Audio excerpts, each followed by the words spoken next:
Shalom bakunzi b'ikiganiro cy'ijambo ry'umunsi, reka mbifurize umugisha w'Imana. Umugisha w'Imana uganze ku buzima bwanyu. Uyu nundi munsi mwiza umwami Yesu yaturemeye ukunezerwa no guhimbagwa. Yesu aguheza umugisha mwinshi. Uyu munsi ukubera umunsi w'inkuru nziza, ndakwifurije inkuru nziza. Ndafite ijambo rigufi nshaka kwifuriza kuri uyu munsi, ijambo rivuga ngo Imana iguhe umugisha w'amahoro. Imana iguhe umugisha w'amahoro. Bavandimwe, amahoro ni ikintu gikomeye cyane umuntu akeneye mu buzima bwe bwa minsi yose. Reka nkwifurize rero ino jambo ngo Imana iguhe umugisha w'amahoro. Amahoro y'Imana aganze mu mutima wawe. Reka ndagusengera ikintu cyose cyoza gutwara amahoro gitsindwe mu izina rya Yesu Kristo umwami wacu. Amahoro ni umugabane wawe. Ndashaka udekaraye muri kino gitondo cyangwa uyu munsi aho wumviriza kino kiganiro uvuge ngo amahoro, kubaho nezero, kuba mfite amahoro ni umugabane wanje. Reka twumve icyo Dawidi yavuze muri Zaburi ya 29 umurongo wa 11. Yavuze gute? Yavuze ngo Uhoraho azoha abantu biwe inkomezi. Uhoraho azoha abantu biwe umugisha w'amahoro. Sifa kwa Mungu. Uhoraho azoha abantu biwe inkomezi. Uhoraho azoha abantu biwe umugisha w'amahoro. Ndakwifurije umugisha w'amahoro. Haleluya. Ndakwifurije umugisha w'amahoro. Imana ikuzuza amahoro mu mutima wawe. Imana ikurinde ikintu cyose cyoza kunyaga amahoro. Bene data, amahoro n'ubutunzi bukomeye. Umuntu arashobora kuba afite ibyo yifuza byose, mugabo igihe abuze amahoro ugasanga ubuzima bwe burahagaze. Ndakwifurije amahoro y'Imana. Ubuzima bwose urimo ndakwifurije kuba ufite amahoro. Mu byo utunze byinshi uba ufite amahoro. Mu bukene ufite uko umeze kose kwifurije amahoro. Imana iguhe umugisha w'amahoro. Mu migisha ndakwifurije kino gitondo, ndakwifurije umugisha w'amahoro. Haleluya. Umugisha w'iki? Umugisha w'amahoro. Yesu yaravuze ijambo ryiza muri Yohana, ubutumwa bwiza bwa Yohana igice cya 14 umurongo wa 27. Yaravuze ijambo ryiza cyane. Yaravuze ngo amahoro ndayabasigaranye, ndagiye mu ijuru ariko basigiye amahoro. Haleluya.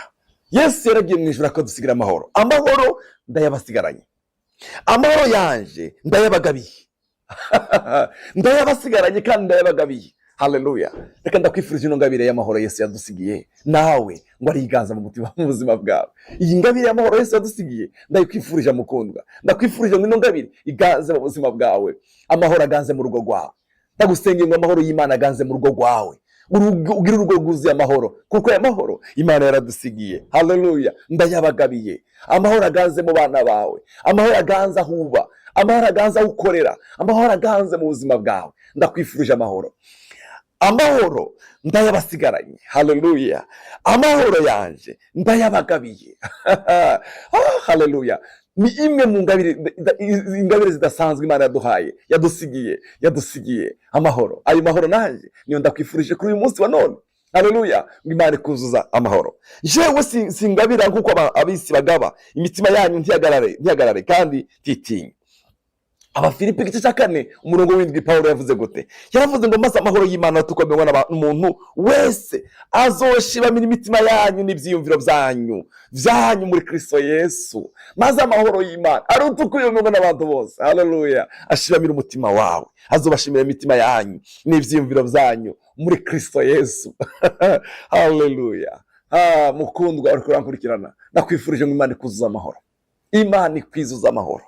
Maze amahoro y'Imana arutukuyomewe n'abantu bose, ukomewe n'umuntu wese azoshibamira imitima yanyu n'ivyiyumviro byanyu muri Kristo Yesu. Haleluya. Amahoro y'Imana aganze ubuzima bwanyu. Ndakwifurije ngo amahoro ya Kristo Yesu aganze umutima wawe, aganze ubwenge bwawe, aganze mu rugo rwawe, aganze ku mugabo wawe n'abana bawe n'umugore wawe. Ikintu cyose cyoza kubanyaga amahoro mu rugo rwanyu ndagisenye mu izina rya Kristo Yesu. Dusengane nawe uvuge ngo Satani nta mugabane, nta bubasha, nta n'ikibuto ufite iwacu. Iwacu ni urugo rwuzuye amahoro. Iwacu ni urugo rurimo amahoro. Haleluya. Sifa kwa Yesu Masiya. Abakolosayi igice cya mbere umurongo wa 3, Paulo Abakorinto igice cya mbere Abakorinto ba mbere igice cya mbere umurongo wa 3 yaravuze ngo ubuntu n'amahoro. Iri niyo ryari isengesho rya Paulo asengera mu zandiko zose. Ni isengesho yatanguraga kandi niryo yaherezaga. Aravuga ngo ubuntu n'amahoro bibe muri mwebwe biva ku Mana Data wa twese no ku Mwami Yesu Kristo. Ubuntu n'amahoro. Ubuntu n'amahoro bibe kuri wewe. Ubuntu n'amahoro byuzure ku buzima bwawe. Abaheburayo 12:14 haravuga ijambo ryiza, aravuga ngo mukurikire kugiriranira amahoro n'abantu bose no kwezwa bavandimwe. Ari hano mundi murongo uvuga ngo kugwanye ruhande mubana n'abantu bose amahoro. Ndakwifurije kubana n'abantu amahoro, ndakwifurije ko umuntu atanga amahoro, ndakwifurije kuba wewe umuntu atanga amahoro, utanga amahoro aho uri, bagira amahoro ku bwawe aho uri. Ndakwifurije kuba umuntu atanga amahoro. Amen. Uwo muntu atanga amahoro. Haleluya. Mukurikira yavuze ngo mukurikirane kugirira amahoro n'abantu bose no kwezwa kuko utejejwe atazobona umwami Imana, no kwezwa kuko utejejwe atazabona umwami Imana. Reka ndangize kuri iyi ndirimbo y'122 mu ndirimbo zo guhimbaza Imana. Iravuga ngo uyu munsi naronse indirimbo nziza yuzuye mu mutima wanje, ndanezerewa cyane, ndatazira Imana kuko ari impaye amahoro. Haleluya. Nuzuye uyu munsi naronse indirimbo nziza, ndagusenge Imana ikuzuza indirimbo uyu munsi yuzuye mu mutima wanje, ndanezerwa cyane, ndatazira Imana ngo kuko impaye amahoro. Haleluya. Ndakwifurije ngo Yesu agwa amahoro. Igitero cya kabiri kavuga ngo amahoro nahawe na Yesu mwami ndayazigamye mu mutima. Haleluya. Ndayazigamye mu mutima. Imana igushoboze kuzigama amahoro y'Imana mu mutima wawe. Ndayazigamye mu mutima. Naho hogira bayanyaga ayo mahoro sinzopfa, ndayahebye namba, sinzopfa. Haleluya. Kwanira amahoro. Reka ko ikintu cyose kije kikutwara amahoro, reka ko ikintu cyose kije gutwara amahoro ugasanga kandi kose kagutwara amahoro. Oya, gwana iyo ntambara baho ufite amahoro.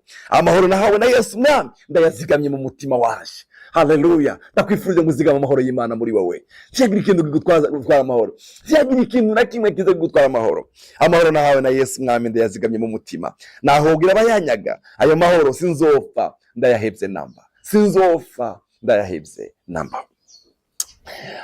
Igitero cya nyuma kivuga ngo mbega none wowe ubuza amahoro ujanye inzira ya Satani, wowe ubuza amahoro ujanye inzira ya Satani. Nuze Yesu arakugirira ikigongwe ucuronka amahoro nawe. Nuze Yesu arakugirira ikigongwe ucuronka amahoro nawe. Irefrika avuga ngo Yesu mpa amahoro, Yesu mpa amahoro yayanda bakumana nyene. Haleluya, haleluya, haleluya. Anyuzure mu mutima wanje imisi yose namana urukundo rw'Imana. Haleluya. Ndagusengera umwami Yesu akuzuza umugisha w'amahoro, umwami Yesu aguha umugisha w'amahoro. Reka ndagusengera. Turagukunda Yesu, turasenze ngo twuzuze umugisha w'amahoro. Haleluya. Yavuze Dawudi ngo Imana izaduha umugisha w'amahoro. Ndasengeye umwene data kurankurikirana ngo umuhe umugisha w'amahoro, umuhe umugisha w'amahoro. Amahoro y'Imana aganze mu mutima we, amahoro y'Imana aganze mu rugo rwe, amahoro y'Imana aganze mu buzima bwe, ubuzima bwe burangwe n'amahoro. Amen, amen, amen. Sifa kwa Yesu. Ubuzima bwe burangwe n'amahoro. Amahoro y'Imana aganze mu bana be, aganze mu rugo rwe, aganze ahakorera. Amahoro y'Imana aganze mu mutima wiwe. Yesu pa amahoro. Amahoro nahawe na Yesu ndayazigamye mu mutima. Naho ngira baza kuyanyaga sinzopfa, ndayahebye namba. Yesu mpa amahoro. Yesu tanga amahoro, tanga amahoro mu miryango, tanga amahoro mu bihugu byacu, tanga amahoro mwami mu buzima bwacu. Yesu urakoze cyane, ikibarikiro cyawe mu izina rya Kristo Yesu mwami wacu. Amen. Ndakwifurije ngo Yesu akuzuze amahoro.